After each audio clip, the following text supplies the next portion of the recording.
Okay, hello friends, welcome to Mathify. So, hope you are well and good.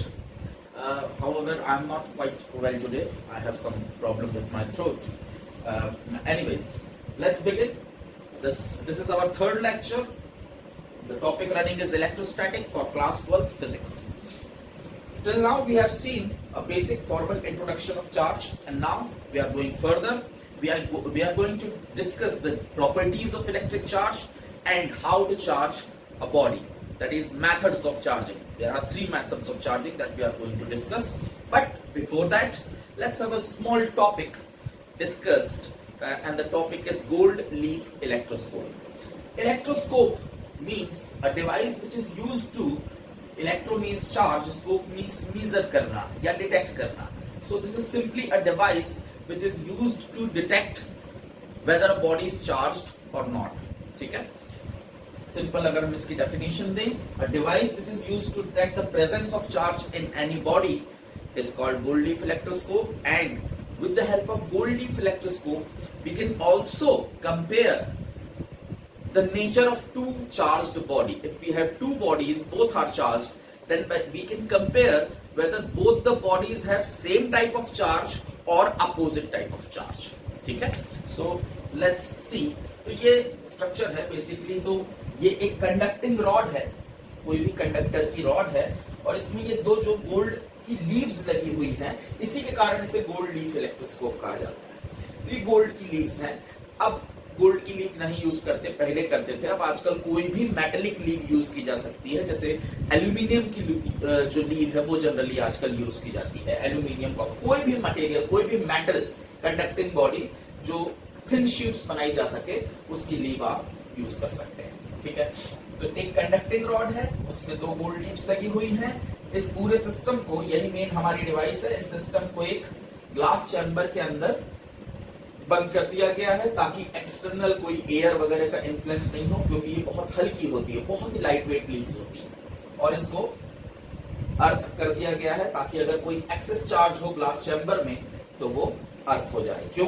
क्योंकि अगर glass chamber में access charge होगा तो हमारी गोल्ड लीव्स उससे अफेक्ट होंगी. मान लीजिए यहाँ पर कोई प्लस चार्ज है तो हमारी गोल्ड लीव्स उससे अफेक्ट होना शुरू हो जाएगी, और हम नहीं चाहते कि हमारी गोल्ड लीव किसी और चीज से अफेक्ट हो.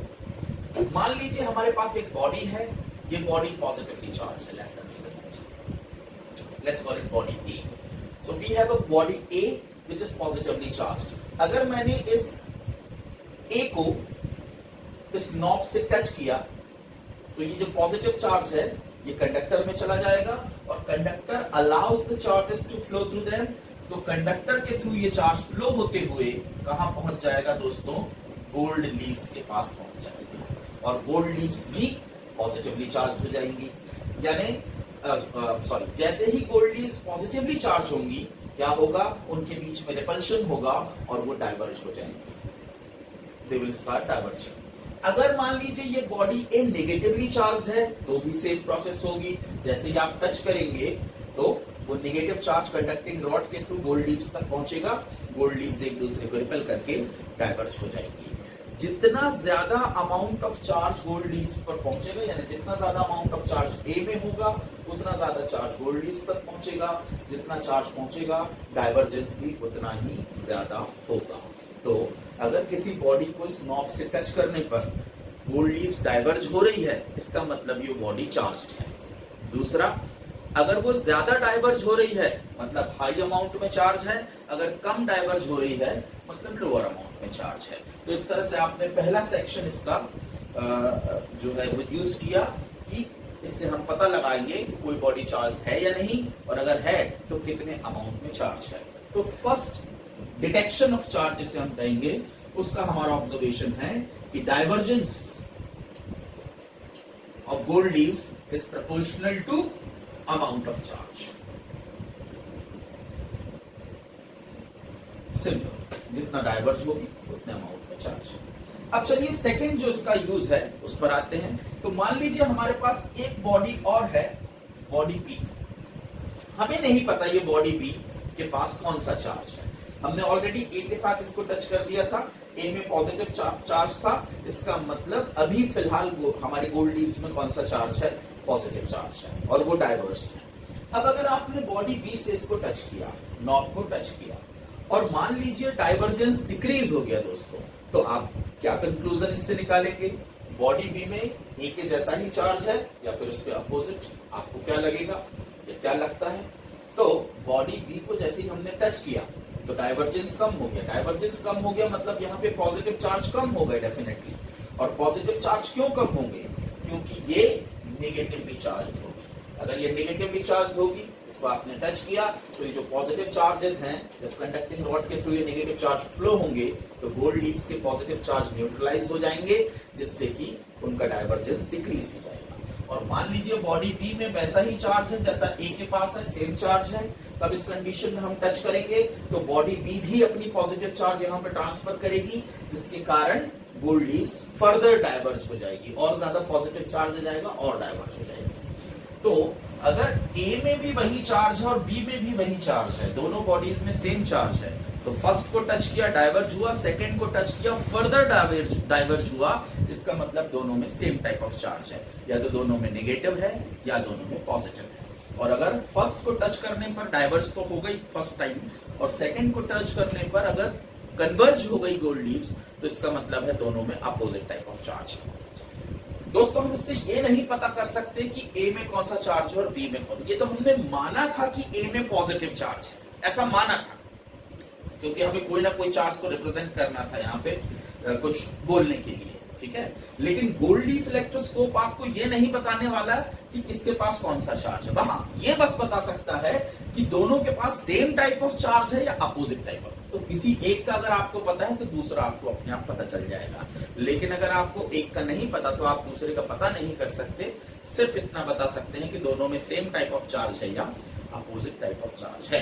तो फर्स्ट प्रोसेस है कि भाई आप डाइवर्जेंस को देखकर अमाउंट ऑफ चार्ज चेक कर लें कि भाई हाँ, मैथमेटिकल वैल्यू नहीं देने वाला कि कितना चार्ज है, बस कम है या ज्यादा है।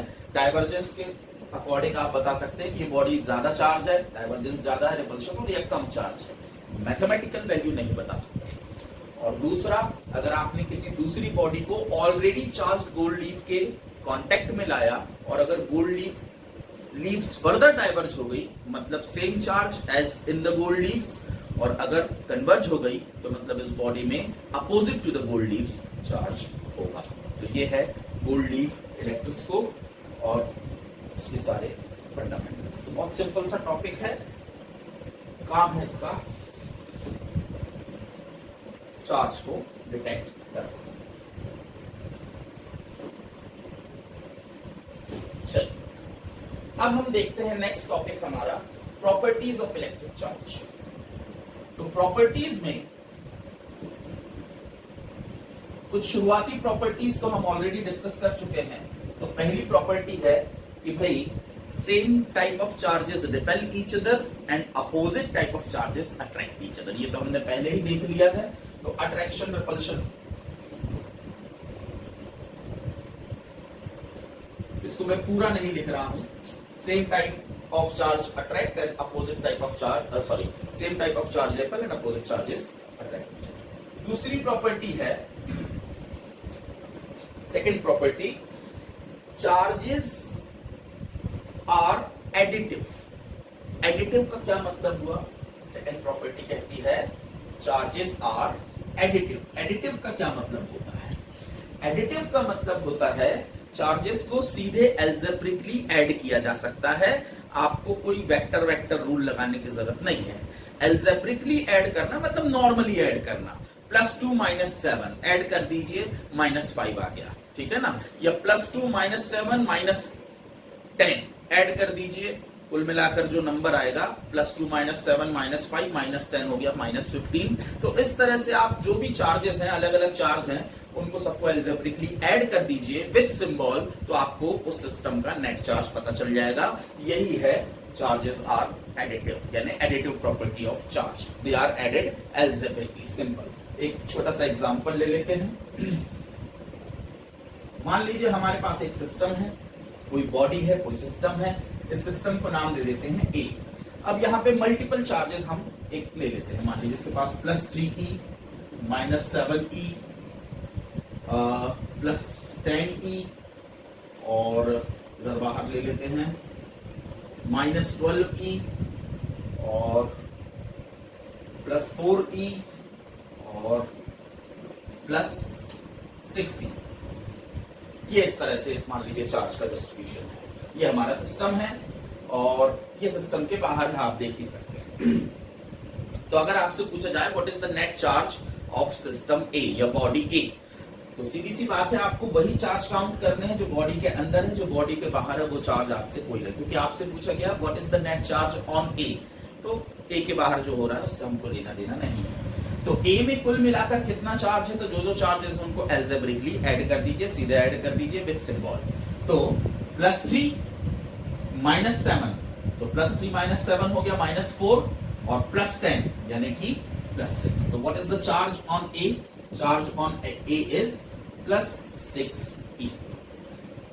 चलिए अब हम क्या करते हैं कि कुछ और सिस्टम्स लेते हैं। तो मान लीजिए मेरे पास एक और सिस्टम है, ये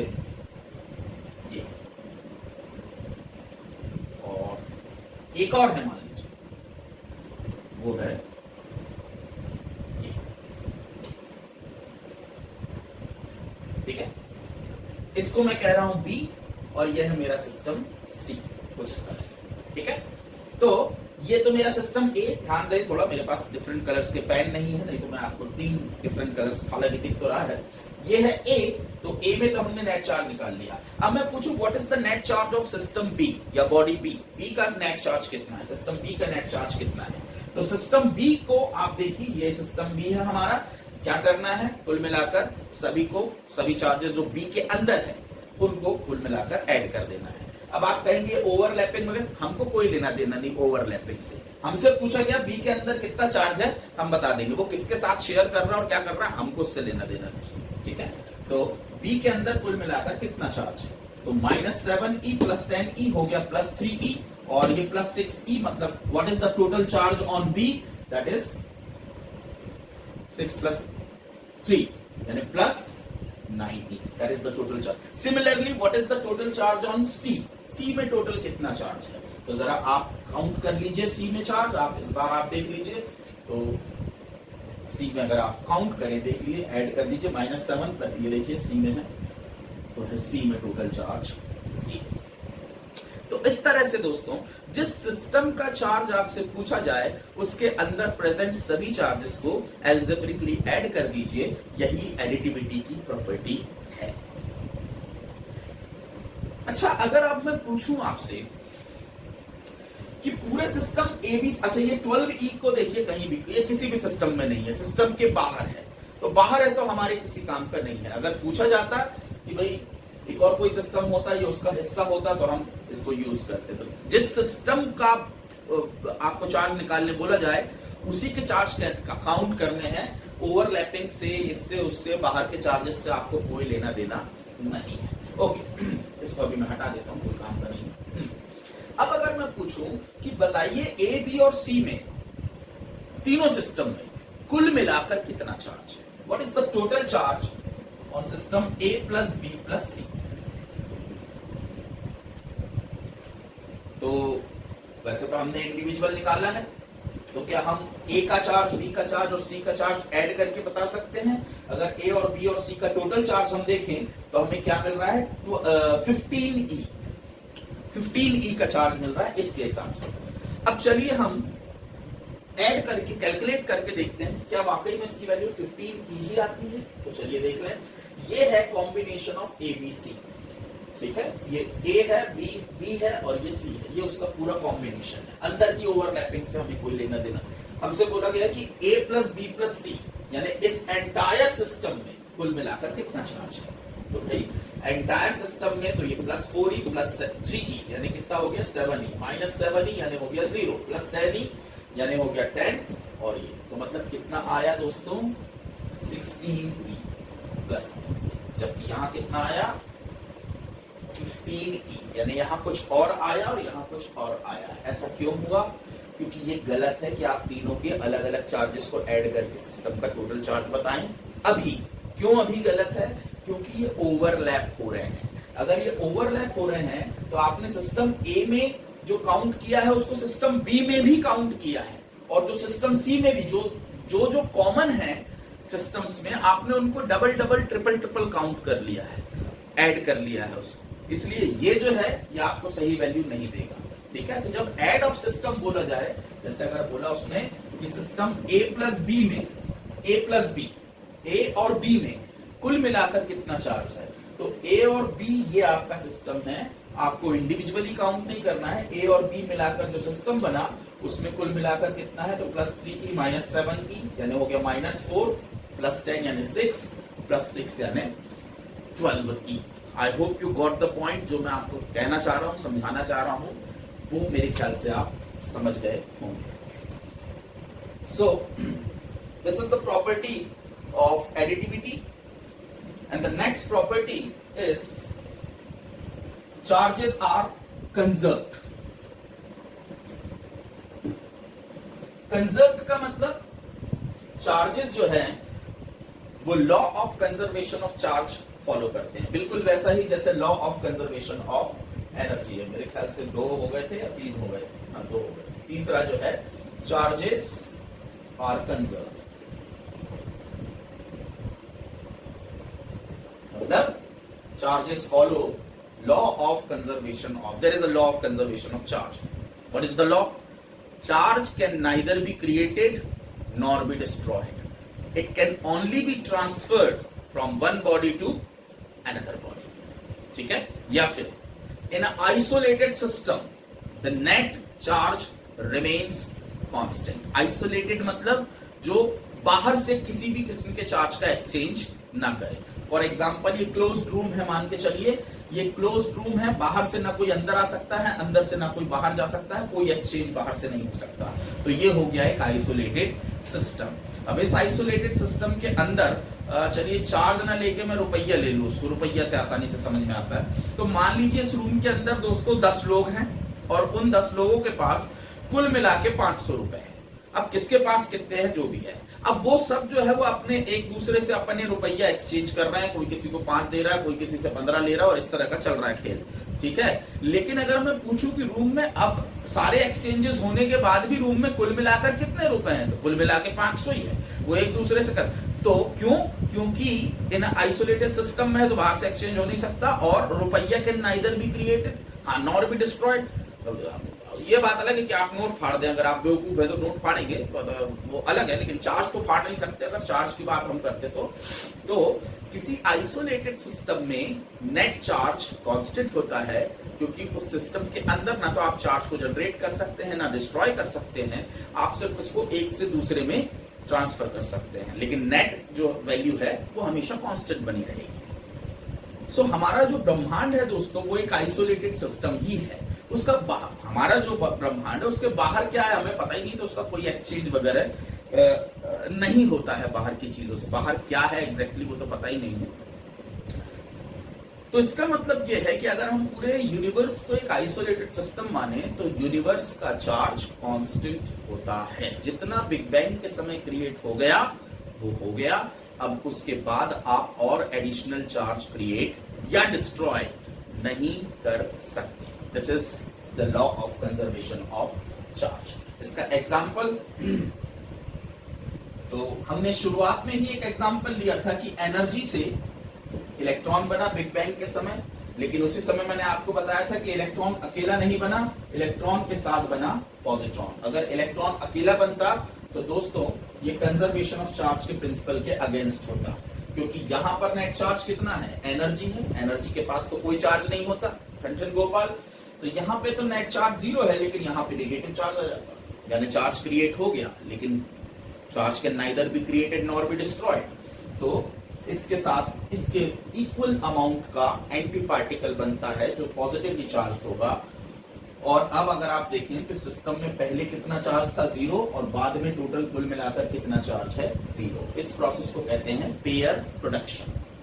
और अगर इस प्रोसेस को रिवर्स कर दिया जाए, यानी कि इन दोनों को कंबाइन कर दिया जाए इलेक्ट्रॉन और पॉजिट्रॉन को, तो ये दोनों एनाहिलेट हो जाते हैं, यानी कंप्लीटली डिस्ट्रॉय होकर कंप्लीटली काय में कन्वर्ट हो जाते हैं, उनके प्रिमिटिव फॉर्म में यानी एनर्जी में कन्वर्ट हो जाते हैं।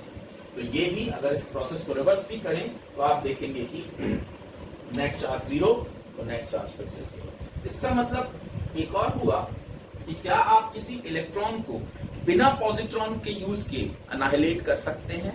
इम्पॉसिबल। आप इलेक्ट्रॉन या पॉजिट्रॉन को इंडिविजुअली डिस्ट्रॉय या एनाहिलेट करके एनर्जी में, बना वो एनर्जी से ही है, लेकिन उसको रिवर्स होने के लिए उसके पॉजिट्रॉन की जरूरत पड़ेगी ही पड़ेगी, क्योंकि अगर आपने नेगेटिव चार्ज को सीधे एनर्जी में कन्वर्ट कर दिया, मतलब आपने एक चार्ज को डिस्ट्रॉय कर दिया, विच इज नॉट पॉसिबल।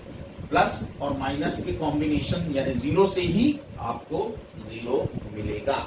ऐसा ही सभी एंटी पार्टिकल्स और सभी पार्टिकल्स के कॉम्बिनेशन के साथ होगा। और बहुत सारी ऐसी न्यूक्लियर रिएक्शंस हैं जो इसका एग्जाम्पल है। हालांकि सबसे इसका एक कह सकते हैं क्लासिक एग्जाम्पल यही है।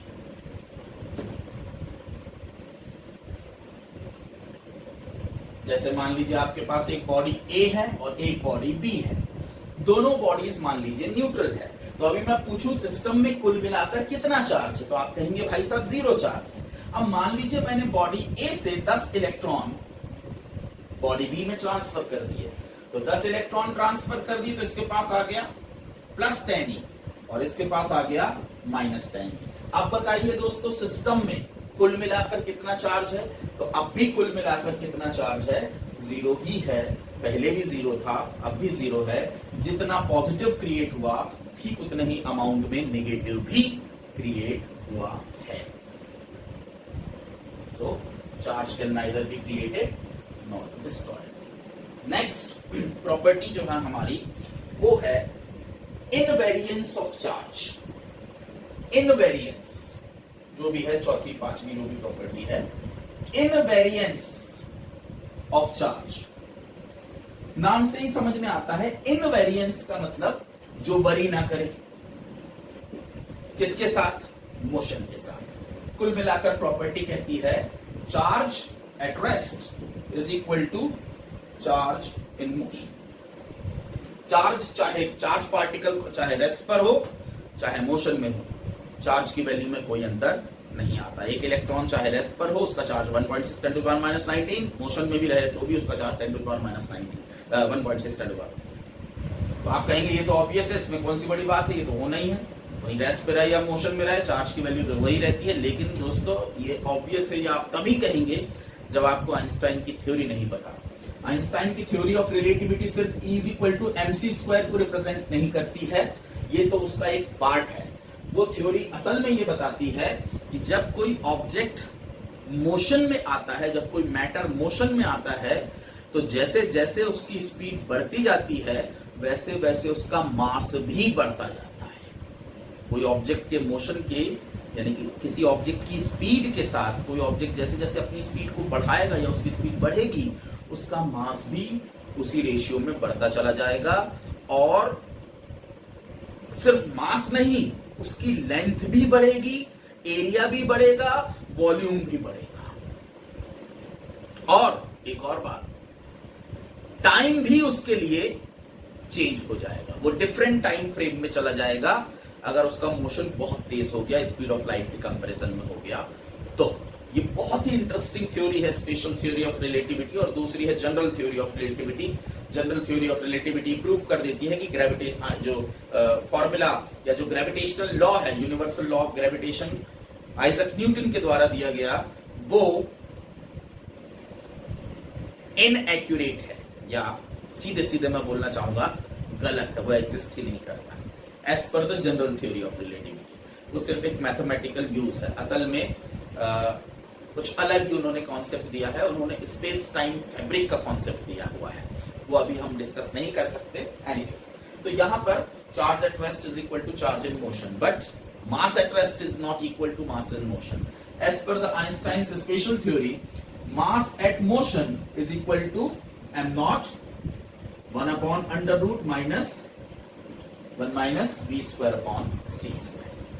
यह है मास इन मोशन किसी भी ऑब्जेक्ट का, यह है उस ऑब्जेक्ट का मास इन रेस्ट। जैसे मान लीजिए अभी मैं रेस्ट पर हूं और मेरा मास 6 किलो है, मास वेट नहीं, वेट मेरा 60 किलो न्यूटन होगा, या 60 किलो आप कह देते हैं, वो असल में 60 न्यूटन है। वेट जो है वो फोर्स है mg, जी लगाए, ग्रेविटेशनल एक्सेलरेशन। मास जो है मेरा वो 6 किलो। तो अगर मेरा रेस्ट मास 6 किलो है और मैं मूव करने लगता हूं, तो ये मेरी स्पीड है, v जो है वो मेरी उस समय की स्पीड है। अगर ये बढ़ती चली जाएगी तो मेरा मूविंग मास भी चेंज होता चला जाएगा, वो भी बढ़ता चला जाएगा। और अगर भागते भागते भागते भागते दोस्तों मैंने स्पीड ऑफ लाइट गेन कर लिया मान लीजिए, तो अगर मैं भागते भागते स्पीड ऑफ लाइट गेन कर लूं, यानी v की जगह c आ जाए, तो c square minus c square upon हो गया 1, तो 1 माइनस 1 हो गया 0, यानी ये हो जाएगा m नॉट अपॉन 0, यानी इनफाइनाइट। यानी मेरा मास कितना हो जाएगा, अगर मेरी स्पीड ऑफ लाइट के बराबर हो गई तो मेरा मास हो जाएगा इनफाइनाइट। बढ़ते बढ़ते बढ़ते इनफाइनाइट हो जाएगा। जिंदा तो मैं रहूंगा ही नहीं, खैर सवाल ही नहीं उठता है। लेकिन सवाल ये नहीं है कि मैं जिंदा नहीं रहूंगा, पूरा यूनिवर्स ही डिस्ट्रॉय हो जाएगा। क्यों? क्योंकि अगर मेरा मास इनफाइनाइट हो गया, इनफाइनाइट दोस्तों, इनफाइनाइट मतलब यूनिवर्स का भी एक फिक्स मास है, उससे भी ज्यादा, पूरे यूनिवर्स के मास से भी ज्यादा अगर मेरा मास हो गया, तो मैं इतना शक्तिशाली ग्रेविटेशनल फोर्स पूरे यूनिवर्स पर एग्जर्ट करूंगा कि पूरे यूनिवर्स ही मेरे तरफ अट्रैक्ट होकर डिस्ट्रॉय हो जाएगा, सारा सिस्टम फेल हो जाएगा, सब कुछ मेरे तरफ अट्रैक्ट हो जाएगा। और पूरा जो यूनिवर्स है उसका सिस्टम, अगर एक इलेक्ट्रॉन ने भी ये स्पीड गेन कर ली, स्पीड ऑफ लाइट, एक इलेक्ट्रॉन जो दुनिया का सबसे हल्का पार्टिकल है, तो भी उसका मास इनफाइनाइट हो जाएगा। और इस थ्योरी से ये प्रूव या पता चलता है कि दुनिया का कोई भी मैटर, कोई भी पार्टिकल जिसमें मास है, वो स्पीड ऑफ लाइट के बराबर की स्पीड गेन नहीं कर सकता। अगर ऐसा हो गया तो यूनिवर्स का डिस्ट्रक्शन हो सकता है। इसलिए नेचर ये रिस्ट्रिक्शन लगा के रखती है मैटर के ऊपर। तो ये मैक्सिमम स्पीड है, सी पे नहीं पहुंच सकते, सी से कम आप स्पीड ले। ये मैंने आपको इसलिए बताया ताकि ये आप समझ सकें कि भाई mass at rest is not equal to mass in motion. इसलिए सामने वाले ने बताया कि बट चार्ज एट, आप स्पीड ऑफ लाइट पर भी इलेक्ट्रॉन को लेगा तो चार्ज में अंतर नहीं आने वाला। और ये यूज भी होती है थ्योरी। ये थ्योरी जो है आपने 11th में भी शायद यूज की हो, अभी 12th में भी यूज होगी, क्योंकि 12th में इलेक्ट्रॉन भागेंगे, यहां से वहां भागेंगे करंट इलेक्ट्रिसिटी में, तब आपको ये मूविंग मास का भी कॉन्सेप्ट यूज होगा। तो ये है invariance of charge, charge at rest is equal to charge in motion. Next property है और आखिरी प्रॉपर्टी, लेकिन सबसे important property, charge is quantized. What is the meaning of being quantized, या क्वांटाइजेशन का क्या मतलब है?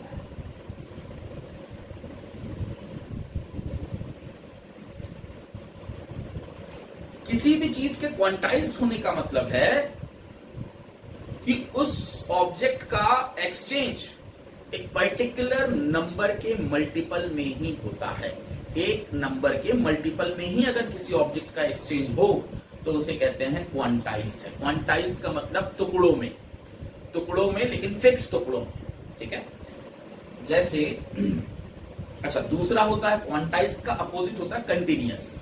कंटिन्यूअस का मतलब टुकड़ों में नहीं, एक कंटिन्यूअस फ्लो में। जैसे मान लीजिए पानी बह रहा है तो वो कंटिन्यूअस फ्लो उसमें है, तो वो क्वांटाइज नहीं है, वो कंटिन्यूअस है, ठीक है। लेकिन अगर मैं बोलूं इंसान, मान लीजिए रूम में घुस रहे हैं, ठीक है, इंसान रूम में घुस रहे हैं, तो एक आदमी, दो आदमी, तीन आदमी, चार आदमी, ठीक है, 1 के ही मल्टीपल में आदमी मिलने वाले हैं, आने वाले 1 2 3 4, ठीक।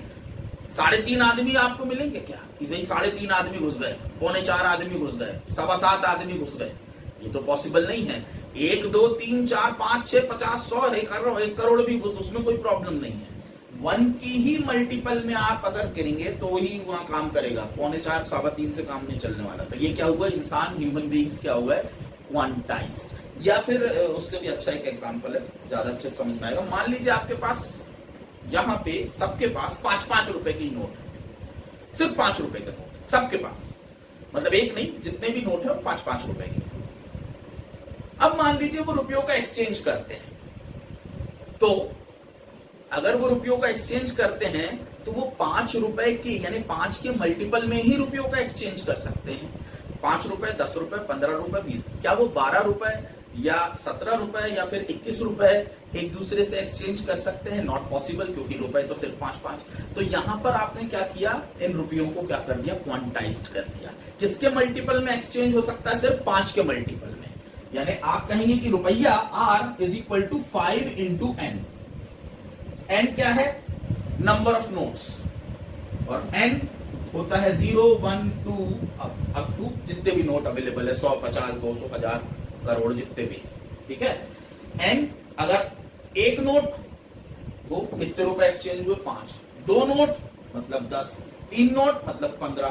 क्या n की वैल्यू 0, 1, 2 तो है, क्या 0.5 हो सकती है आधा नोट? क्या 2.7 हो सकती है कि 2.7 नोट ट्रांसफर कर दिया उसने? नहीं, ठीक है ना। तो n हमेशा एक नेचुरल नंबर रहेगा क्योंकि वो एक अमाउंट के मल्टीपल को रिप्रेजेंट कर रहा है, ठीक है। तो यहाँ पे रुपया क्या हो गई, क्वांटाइज, एक पर्टिकुलर नंबर के मल्टीपल में ही आप ट्रांसफर कर सकते हैं। हाँ, एक और यहाँ पर देख लो, अब ये इंक, ये जो इंक मैंने खरीदा हूं, मान लीजिए आप ये इंक खरीदने मार्केट जाते हैं और ये इंक लिखा है इसमें 15 ml की है। तो वैसे तो इंक फ्लूइड है, और फ्लूइड जब फ्लो करता है तो कंटिन्यूअस फ्लो करता है। जब कोई भी फ्लूइड फ्लो करता है तो उसका फ्लो कंटिन्यूअस होता है, क्वांटाइज नहीं होता। आप ऐसे नहीं कहता कि 1 पानी, 2 पानी, 3 पानी, 4 पानी, या 5 पानी, 10 पानी, 15 पानी, 20 पानी, वो कोई क्वांटाइज नहीं है, वो तो कंटिन्यूअस फ्लो हो रहा है। लेकिन यहां क्या किया गया है दोस्तों, उस कंटिन्यूअस फ्लो को एक डब्बे में बंद करके रख दिया गया और इसमें लिखा है 15 ml। तो अब अगर मैं मार्केट से ये इंक खरीदने जाता हूं तो मैं 15 ml के मल्टीपल में ही खरीद सकता हूं, या तो एक डब्बा, या 2 डब्बे, या 3 डब्बे, या आधा डब्बा तो लेके नहीं आ सकता वहां से कि भाई आधा डब्बा दो मेरे, ठीक है ना। तो यहां पर क्या हो गई, इंक क्या हो गई, क्वांटाइज्ड। और अब आपको इंक 15 ml के मल्टीपल में ही मिलेगी। तो 15 इंटू 1, एक डब्बा लाया तो 2 डब्बा लाया तो 30 ml, 3 डब्बा लाया तो 40। तो n जो है ये फिर से 0 से स्टार्ट हो रहा है क्योंकि हो सकता है मैं कोई डब्बा ना लाऊं, स्टार्टिंग तो 0 से। तो hopefully you got it, you what is quantization. So what is quantization? So it says that charge is quantized. Why the charge is quantized? Because it can only be exchanged in a multiple of a definite number. Why? क्योंकि अगर आपको किसी body को charge करना है तो आप क्या करेंगे, आप उसमें से इलेक्ट्रॉन निकालेंगे या फिर उसमें इलेक्ट्रॉन डालेंगे। दोस्तों, चार्जिंग असल में इलेक्ट्रॉन निकालना या इलेक्ट्रॉन डालना है। तो भाई आप कैसे कर सकते, एक इलेक्ट्रॉन निकालेंगे या 2 निकालेंगे या 3 निकालेंगे या 4 निकालेंगे। क्या आप 3.5 इलेक्ट्रॉन निकाल सकते हैं? इलेक्ट्रॉन अनब्रेकेबल है। इसका मतलब एक इलेक्ट्रॉन के पास जितना चार्ज है आप उसी के मल्टीपल में ही किसी बॉडी को चार्ज दे सकते हैं या ले सकते हैं। अगर मैं कहता हूं सिंप्लिसिटी के लिए कि एक इलेक्ट्रॉन के पास 10 चार्ज, एक इलेक्ट्रॉन के पास कितना चार्ज है, 10, just for the sake of mathematics. तो भाई ये बताइए, मैं आप में से अगर इलेक्ट्रॉन निकालना चाहूं तो 1 निकालूंगा या 2 निकालूंगा या 3, तो आपको मिनिमम मैं कितना चार्ज कर सकता हूं, 1 इलेक्ट्रॉन, तो मिनिमम 10। उसके बाद अगला 10 के बाद सीधे 20, 20 के बाद सीधे 30, क्योंकि 1 निकालूंगा उसके बाद सीधे 2 या फिर 3, 2.5 तो निकाल नहीं सकता, 1.5 तो निकाल नहीं सकता। तो इसी तरह तो चार्ज इज क्वांटाइज्ड का मतलब है Q is equal to Ne, where E is charge of 1 electron।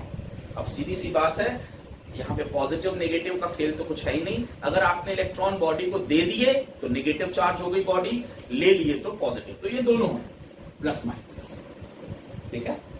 और n क्या है, number of electrons. So of course it is number, it can't be a real number, it is a natural number. कहां तक, infinite तक, क्योंकि आप infinite number of electrons भी निकाल सकते हैं। तो ये कहलाता है क्वांटाइजेशन का principal. A body can only be charged in a multiple of a definite number, and that definite number is charge of 1 electron, because actually you carry out the electrons itself. So E here is actually 1.6 10 to the power minus 19 coulomb.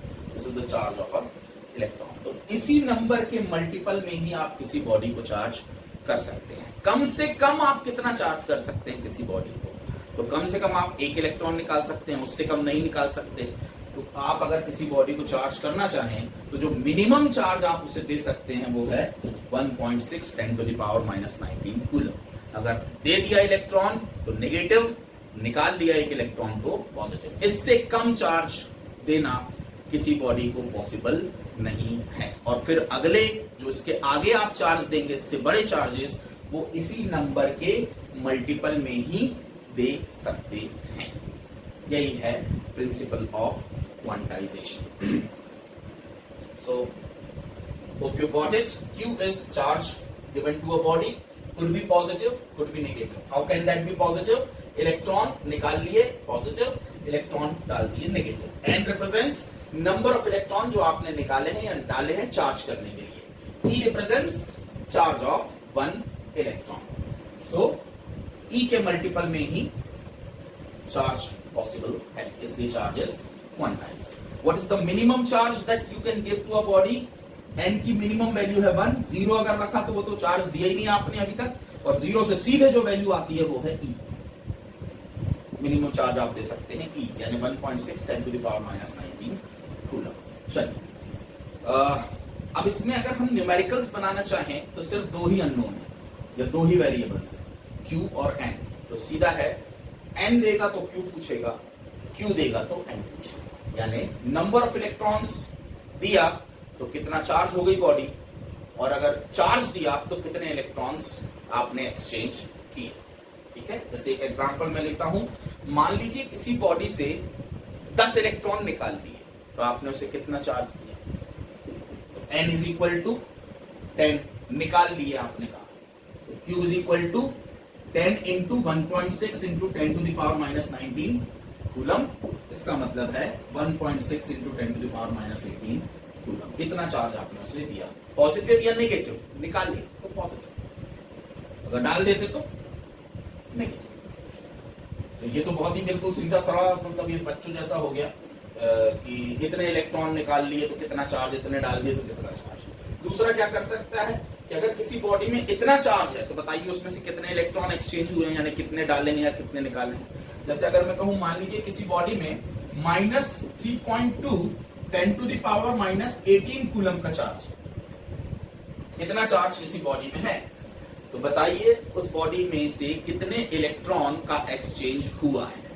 तो अब मुझे charge दिया है, ये charge की value मैं रख दूं यहां पर, तो चार्ज की वैल्यू यही है, इज इक्वल टू, सीधे मैं कर देता हूं यहां पर, इज इक्वल टू NE। तो NE, E को नीचे ट्रांसफर कर दिया, ये Q है, E को नीचे ट्रांसफर कर दिया तो ये 1.6 10 to the power minus 19 coulomb. ठीक है, ये माइनस की जरूरत नहीं है यहाँ पर, माइनस प्लस अभी अपने को आगे खुद ही पता चल जाएगा कि इसका मतलब सिर्फ इतना है कि इलेक्ट्रॉन डाला है या इलेक्ट्रॉन निकाला। आखिरी आंसर में आपको यही बताना है।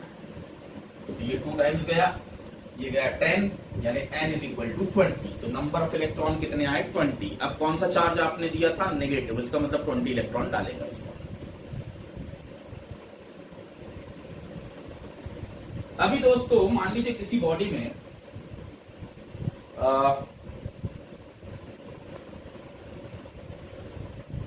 इतना चार्ज दिया गया किसी body, 2.4 into 10 to the power minus 19 coulomb. तो बताइए इस बॉडी पॉजिटिव चार्ज दिया गया तो कितने इलेक्ट्रॉन इसमें से निकाले गए?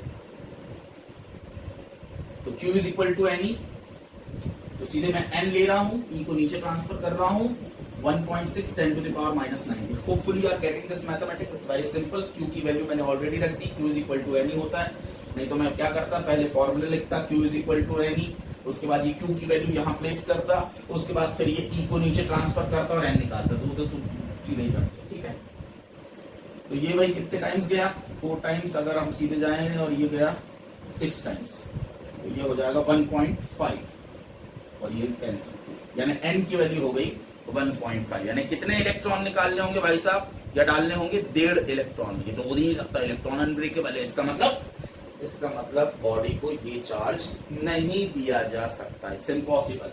1.6 के बाद अगर आप शुरू में ही देख लेते 1.6 10 to the power minus 19 coulomb के बाद सीधे आप दे सकते हैं 3.2, उसका डबल, उसके बाद सीधे 4.8 और यहाँ पे 2.4 बोला है, ये नहीं दे सकते।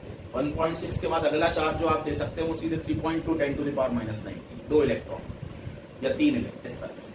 तो इससे ये पता, अगर N की वैल्यू नेचुरल नंबर ना आके रियल नंबर आती है, यानी नंबर ऑफ इलेक्ट्रॉन्स ये वाली ट्रांसफरेबल नहीं है, क्योंकि इलेक्ट्रॉन्स रियल नंबर में नहीं नेचुरल नंबर में ही ट्रांसफर किए जा सकते हैं, क्योंकि इलेक्ट्रॉन को तोड़ा नहीं जा सकता। तो क्वांटाइजेशन के प्रिंसिपल में ये जनरल क्वेश्चन पूछा जाता है, आपको एक चार्ज दे दिया जाता है और बोलता है बताइए ये चार्ज उस बॉडी को दिया जा सकता है या नहीं दिया जा सकता है।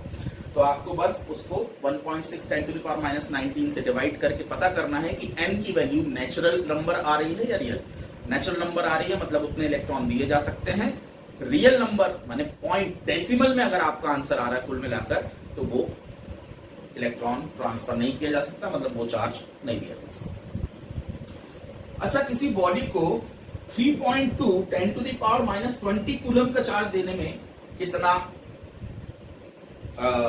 इलेक्ट्रॉन ट्रांसफर करने पड़ेंगे?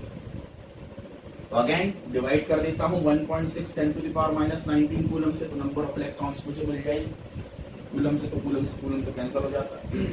तो जरा देखिए इसकी वैल्यू क्या आई 2 और ये हो गया 10⁻⁻1 यानी 0.2। क्या आप 0.2 इलेक्ट्रॉन निकाल सकते हैं या डाल सकते हैं? ना, इसका मतलब है ये चार्ज ट्रांसफरेबल नहीं है। हालांकि अगर आप देखते तो पहले ही दिख जाता 10⁻⁻20, ये 10⁻⁻19 से छोटा है और 1.6 10⁻⁻19 से कम चार्ज ट्रांसफरेबल नहीं है। हालांकि अगर आपको ये डायरेक्टली नहीं भी दिख रहा है तो आप जब n की वैल्यू निकालेंगे, डिवाइड करेंगे तो वो तो मिल ही जाएगा। एक और बात मैं यहाँ पे एक फुट नोट ऐड करना चाहूंगा कि ये जो हम क्वांटाइजेशन की बात कर रहे हैं, ये क्वांटाइजेशन सिर्फ up to a few hundred of electrons के लिए ही एप्लीकेबल है। 150 इलेक्ट्रॉन्स की जब हम बात कर रहे हो तो ही ये एप्लीकेबल है। जब इलेक्ट्रॉन्स का नंबर बहुत लार्ज अमाउंट में हो तो फिर हम क्वांटाइजेशन का प्रिंसिपल नेग्लेक्ट कर देते हैं। जैसे 1000 2000 5000 इलेक्ट्रॉन हो, वो जो n की वैल्यू है वो लार्ज नंबर आ रही हो, नंबर ऑफ इलेक्ट्रॉन ज्यादा आ रहे हो, तो हम n को यानी कि जो क्वांटाइजेशन का प्रिंसिपल है उसको निग्लेक्ट कर देते हैं। तब हम मानते हैं कि चार्ज का फ्लो कंटिन्यूअस है, क्वांटाइज नहीं है। स्मॉल नंबर्स के लिए क्वांटाइज्ड है, लार्ज नंबर जैसे अगर मैं लिखूं कि n की वैल्यू 1000.2 आई, इतना, तो अब भाई 1000.2, तो मैं सीधे हम कहते हैं नहीं अब इतनी नहीं हम चकलस कर सकते, हम सीधे मान लेंगे कि 1000 इलेक्ट्रॉन्स का ट्रांसफर हुआ है। 1000.2 नहीं, हम नेग्लिजिबल मतलब उससे क्वांटाइजेशन के इफेक्ट को नेग्लेक्ट मान लेते हैं। ऐसा क्यों? क्योंकि रियल वर्ल्ड में ऐसा ही होता है। रियल वर्ल्ड में चार्ज का फ्लो कंटिन्यूअस होता है, क्योंकि इतने लार्ज अमाउंट में इलेक्ट्रॉन्स का ट्रांसफर होता है कि एक्चुअली आप उसे गिन ही नहीं सकते। जब गिन ही नहीं सकते तो कहेगा क्वांटाइज्ड, तब आप उसको कंटिन्यूअस मान लें। ऐसे तो अगर देखा जाए तो पानी को हमने क्या बोला कि भाई कंटिन्यूअस फ्लो है, 1 पानी 2 पानी 5 पानी 10 पानी नहीं होता। लेकिन अगर आप माइक्रोस्कोपिक लेवल पर चले जाएं तो पानी का ऐसे मिलकर बना है मॉलिक्यूल्स H2O। तो इसका मतलब है अगर मैं माइक्रोस्कोपिक में चले जाऊं तो 1 मॉलिक्यूल 2 मॉलिक्यूल ऑफ पानी 3 मॉलिक्यूल ऑफ पानी 4 मॉलिक्यूल, ये तो हो सकता है। यानी कि असल में माइक्रोस्कोपिक लेवल पे जाए तो पानी भी क्वांटाइज्ड है, मॉलिक्यूल के नंबर से ही बना हुआ है, ठीक है, और उसी से आप ऐड करके ही पानी। लेकिन हम लार्ज स्केल में जब वो फ्लो होता है तो कोई 1 2 और 5 मॉलिक्यूल तो फ्लो नहीं हो रहे कि 100 200 50 मॉलिक्यूल अरबों खरबों एक साथ फ्लो होते हैं, तो आप उसे सीधे बोल देते भाई ये कंटिन्यूअस है, ये क्वांटाइज नहीं है, ठीक है। बिल्कुल वैसा ही यहां पर भी होता है। जैसे एक मैं आपको एग्जांपल देता हूं, चलिए ये एग्जांपल काम का भी है आगे का। 1 कूलम चार्ज अगर आपको किसी बॉडी को देना है, पॉजिटिव या नेगेटिव, तो आपको कितने इलेक्ट्रॉन्स का एक्सचेंज उस बॉडी से करना होगा? क्योंकि 1 coulomb charge of a body to a body, how many electrons needs to be transferred from to the body or from the body?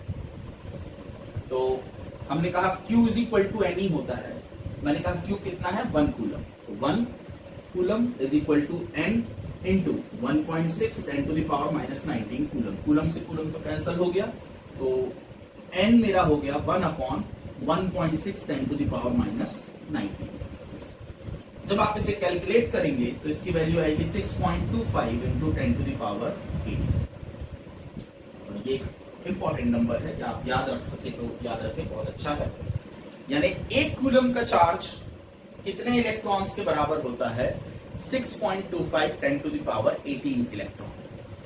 दोस्तों 10 टू द पावर 18 यानी 1 के बाद 18 जीरो, इतना लार्ज नंबर। इतने सारे इलेक्ट्रॉन जब ट्रांसफर होते हैं एक बॉडी से दूसरी बॉडी में, या फिर किसी बॉडी से निकाले जाते हैं या डाले जाते हैं, तब हम कहते हैं उस बॉडी में 1 कूलम का चार्ज हमने ट्रांसफर किया है। एक आपको सेंस देखते हैं हम कि ये कितना बड़ा नंबर है। मान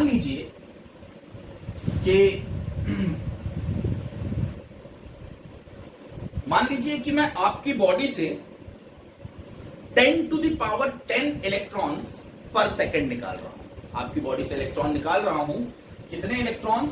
10 to the power 10 electrons per second निकाल रहा हूं। 10 टू द पावर 10 बहुत बड़ा नंबर, 100 करोड़ के आसपास या 1000 करोड़ भी हो सकता है, मुझे नहीं पता एग्जैक्टली कितना है, लेकिन बहुत बड़ा नंबर है। इतने इलेक्ट्रॉन में पर सेकंड आपकी बॉडी से निकाल रहा हूं, पर आवर नहीं, ठीक है। तो आपकी बॉडी को 1 कूलम का charge, positive charge of course क्योंकि निकाल रहा हूं, देने के लिए मुझे कितना समय लगेगा? तो सीधे टाइम में कैलकुलेट करूं, मैथमेटिक्स तो आपको पता ही होगी इसकी। मैं 10 टू द पावर 10 इलेक्ट्रॉन हर सेकंड निकाल रहा हूं, तो कितने सेकंड में? 6.25 10 टू द पावर 18 इलेक्ट्रॉन्स निकाल लूंगा। तो divided by 10 to the power 10, कितने इलेक्ट्रॉन निकालना है हर सेकंड, इतना निकाल रहा हूं, तो मुझे कितने सेकंड लगेंगे?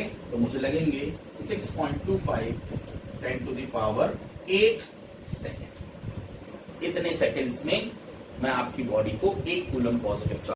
आपको शायद अब भी समझ में ना आया हो क्योंकि ये सेकंड में लिखा है। अगर दोस्तों आप इसे ईयर्स में कन्वर्ट कर दें, कैसे करेंगे? सेकंड है, डिवाइडेड बाय 60 करेंगे तो मिनट में कन्वर्ट, फिर डिवाइडेड बाय 60 करेंगे तो आवर्स में कन्वर्ट, फिर डिवाइडेड बाय 24 करेंगे तो डे में कन्वर्ट, डिवाइडेड बाय 30 करेंगे तो मंथ में कन्वर्ट, फिर डिवाइडेड बाय 12 करेंगे तो ईयर में कन्वर्ट। तो अगर आप इसको ईयर में कन्वर्ट करेंगे दोस्तों, तो इसकी वैल्यू आएगी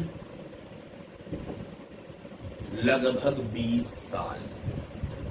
अगर आपकी बॉडी से मैं 10 टू द पावर 10 इलेक्ट्रॉन पर सेकंड निकालता हूं, ये बहुत बड़ा नंबर है, तो आपकी बॉडी को 1 कूलम चार्ज देने के लिए, यानी इतने इलेक्ट्रॉन निकालने के लिए मुझे 20 साल लग जाएंगे। अगर मैं हर पल 24 घंटे साल भर ये काम करता रहूं। अगर आप पैसे के फॉर्म में इसको देखें तो शायद आपको दिखे कि ये क्या है। अगर मैं 1000 करोड़ इसको मानूं, अगर मैं आपको हर सेकंड 1000 करोड़ रुपए दूं, हर सेकंड 1000 करोड़, तो इतने रुपए आपको देने में मेरे को 20 साल लग जाएंगे।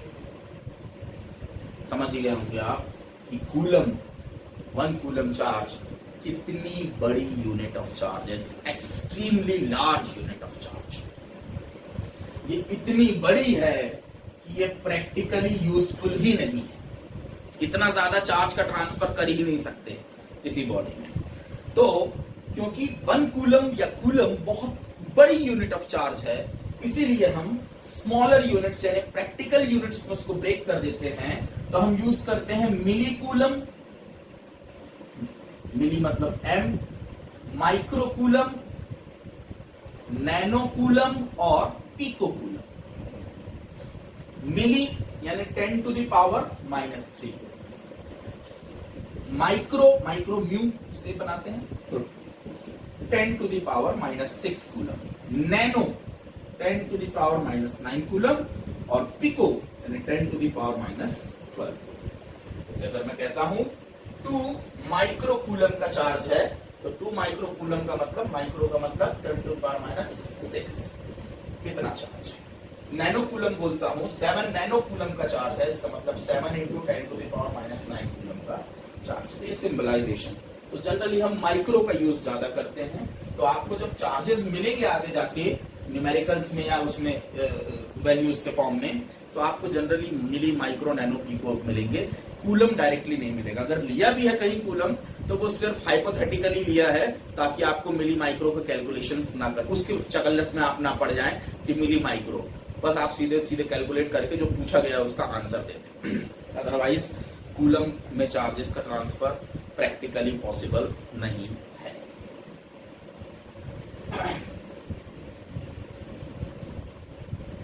तो दोस्तों ये हुई properties of electric charge, hope you got it. अभी जो क्वांटाइजेशन का प्रिंसिपल है उस पर न्यूमेरिकल्स बन सकते हैं। अभी मैंने आपको जो बताया वो तो बेसिक बातें बताया हूं न्यूमेरिकल्स, तो खैर यही है न्यूमेरिकल्स, लेकिन इतना छोटा छोटा और मरे मरे से न्यूमेरिकल्स तो आपको नहीं दे सकता, नंबर मार्क्स कहां से देगा, तो थोड़ा सा अपग्रेड करता है वो चीजों को। तो हम कल डिस्कस करेंगे कि कैसे और न्यूमेरिकल्स बनाए जा सकते हैं। इसमें हमारा आखिरी टॉपिक एक बचा हुआ है, वो है मेथड्स ऑफ चार्जिंग। 3 मेथड्स हैं, तो कल हम उसको डिस्कस करेंगे। आज मेरा थोड़ा गला भी ठीक नहीं है, नहीं तो आज ही डिस्कस कर लेते, ज्यादा लंबा टॉपिक नहीं है, लेकिन कल डिस्कस करेंगे।